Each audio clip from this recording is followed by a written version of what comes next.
Okay, so we're going to carry on with our reading of The Lion, Witch, and the Wardrobe with chapter 14. As soon as the witch had gone, Aslan said, "We must move from this place at once. It'll be wanted for other purposes. We shall encamp tonight at the fords of Baruna." Of course, everyone was dying to ask him how he had arranged matters with the witch, but his face was stern, and everyone's ears were still ringing with the sound of his roar, and so nobody dared. After a meal, which was taken in the open air on the hilltop, for the sun had got strong by now and dried the grass, they were busy for a while taking the pavilion down and packing things up. By 2 o'clock they were on the march and set off into a north-easterly direction, walking at an easy pace, for they had not far to go. During the first part of the journey, Aslan explained to Peter his plan of campaign. "As soon as she has finished her business in these parts," he said, "the witch and her crew will almost certainly fall back to her house and prepare for a siege. You may or may not be able to cut her off and prevent her from reaching it.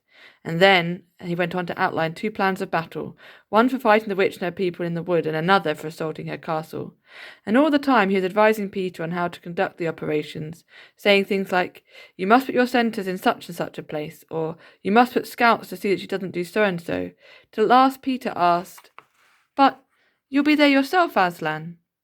"I can give no promise of that," answered the lion, and he continued giving Peter his instructions. For the last part of the journey it was Susan and Lucy who saw most of him. He did not talk very much and seemed to be very sad. It was still afternoon when they came down to a place where the river valley had widened out and the river was broad and shallow. This was the fords of Baruna, and Aslan gave orders to halt on this side of the water. But Peter said, "Wouldn't it be better to camp on the far side, for fear she should try a night attack or anything?" Aslan, who seemed to have been thinking about something else, roused himself with a shake of his magnificent mane and said, "Hey, what's that?" Peter said it all over again. "No," said Aslan in a dull voice, as if it didn't matter. "No, she will not make an attack tonight." And then he sighed deeply. But presently he added, "All the same, it is well thought of. That is how a soldier ought to think. But it doesn't really matter." And so they proceeded to pitch their camp. Aslan's mood affected everyone that evening. Peter was feeling uncomfortable too at the idea of fighting the battle on his own. The news that Aslan might not be there had come as a great shock to him. Supper that evening was a quiet meal. Everyone felt how different it had been last night, or even that morning. It was as if the good times, having just begun, were already drawing to their end. The feeling affected Susan so much that she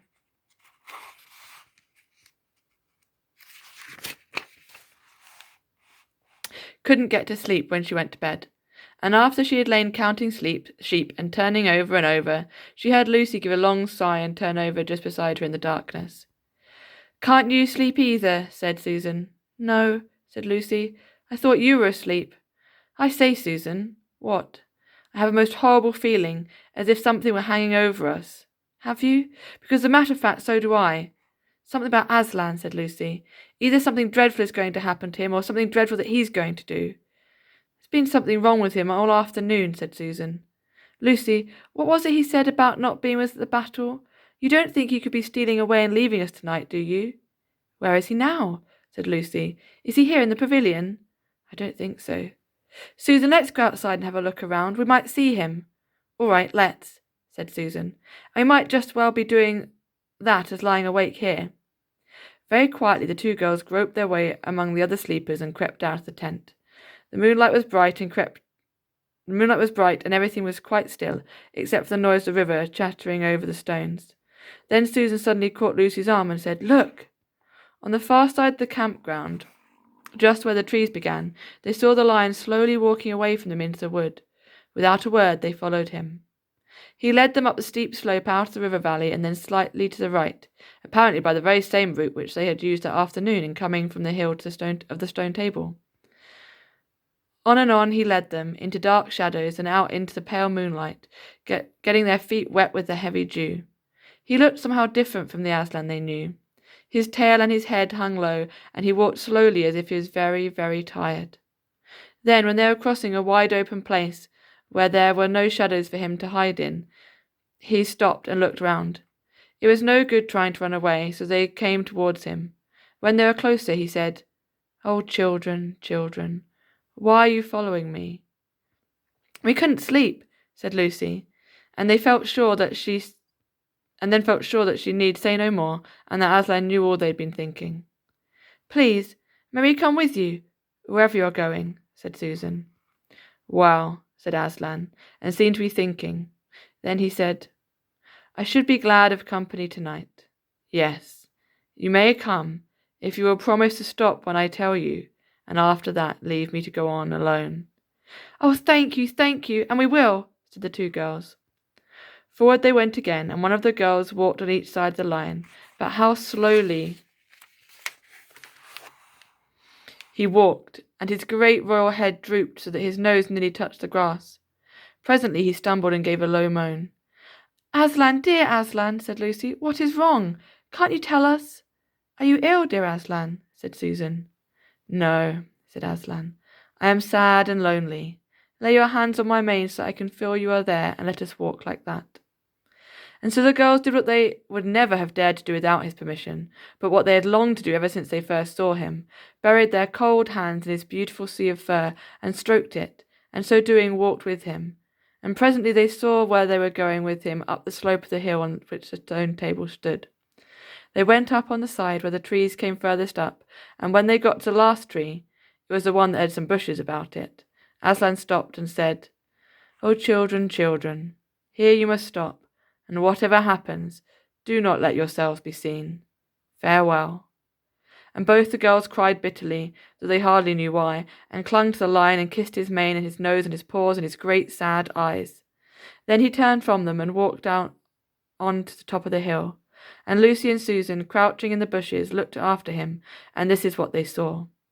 A great crowd of people was standing all around the stone table, and though the moon was shining, many of them carried torches, which burned with evil-looking red flames and black smoke. But such people, ogres with monstrous teeth, and wolves, and bull-headed men, spirits of evil trees and poisonous plants, and other creatures whom I won't describe because if I did, the grown-ups would probably not let you read this book. Cruels and hags and incubuses, wraiths, horrors, ifrits, sprites, orkneys, woozes, and ettins. In fact, here were all those who were on the witch's side, and whom the wolf had summoned at her command. And right in the middle, standing by the table, was the witch herself. A howl and a gibber of dismay went up from the creatures when they first saw the great lion pacing towards them, and for a moment even the witch seemed to be struck with fear. Then she recovered herself and gave a wild, fierce laugh. The fool! She cried. The fool has come! Bind him fast! Lucy and Susan held their breaths, waiting for Aslan's roar and his spring upon his enemies. But it never came. 4 hags, grinning and leering, yet also at first hanging back and half afraid of what they had to do, had approached him. Bind him, I say, repeated the White Witch. The hags made a dart at him and shrieked with triumph when they found that he made no resistance at all. Then others, evil dwarves and apes, rushed in to help them, and between them they rolled the huge lion over on his back and tied all his 4 paws together, shouting and cheering as if they had done something brave, though, had the lion chosen, one of those paws could have been the death of them all. But he made no noise, and even when the enemies, straining and tugging, pulled the cord so tight they cut into his flesh, then they began to drag him towards the stone table. Stop, said the witch. Let him first be shaved. Another roar of mean laughter went up from her followers as an ogre with a pair of shears came forward and squatted down by Aslan's head. Snip, snip, snip went the shears, and the masses of curling gold began to fall to the ground. Then the ogre stood back, and the children, watching from their hiding place, could see the face of Aslan looking all small and different without its mane. The enemies also saw the difference. Why, he's only a great cat after all, cried one. Is that what we're afraid of? Said another. And they surged around Aslan, jeering at him, saying things like, Puss, puss, poor pussy, and How many mice have you caught today, cat? And Would you like a saucer of milk, pussums? Oh, how can they? Said Lucy, tears streaming down her cheeks. The brutes, the brutes!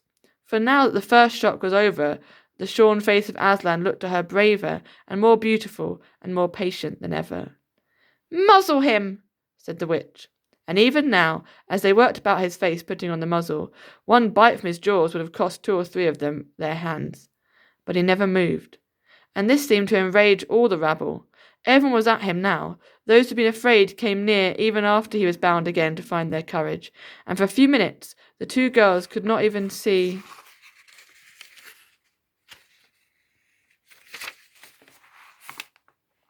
him. So thickly was he surrounded by the whole crowd of creatures, kicking him, hitting him, spitting on him, jeering at him. At last the rabble had had enough of this. They began to drag the bound and muzzled lion to the stone table, some pulling and some pushing. He was so huge that even when they got him there, it took all their efforts to hoist him on the surface of it. Then there was more tying and tightening of cords. "The cowards, the cowards!" sobbed Susan. "Are they still afraid of him, even now?" And once Aslan had been tied, and tied so that he was really a mass of cords, on the flat stone, a hush fell on the crowd. 4 hags, holding 4 torches, stood at the corners of the table. The witch bared her arms as she had bared them the previous night when it had been Edmund instead of Aslan. Then she began to whet her knife. It looked to the children, when the gleam of the torchlight fell on it, as if the knife were made of stone, not of steel, and it was of a strange and evil shape. At last she drew near. She stood by Aslan's head. Her face was working and twitching with passion, but his looked up at the sky, still quiet, neither angry nor afraid, but a little sad. Then, just before she gave the blow, she stooped down and said in a quivering voice, "And now, who has won? Fool! Did you think that by all this you would save the human traitor? No, I will kill you instead of him, as our pact was, and so the deep magic will be appeased. But when you are dead, what will prevent me from killing him as well? And who will take him out of my hand then? Understand that you have given me Narnia forever. You have lost your own life, and you have not saved his. In that knowledge, despair and die." The children did not see the actual moment of the killing. They couldn't bear to look, and had covered their eyes. And so with this chapter, as we've talked about Aslan being a symbol for Jesus Christ, I'd like to think about what moment in the Easter story could this chapter be a symbol of? What is C.S. Lewis trying to mirror? And as you think about that, hopefully that will give you some thoughts to reflect on as we go over this Easter period.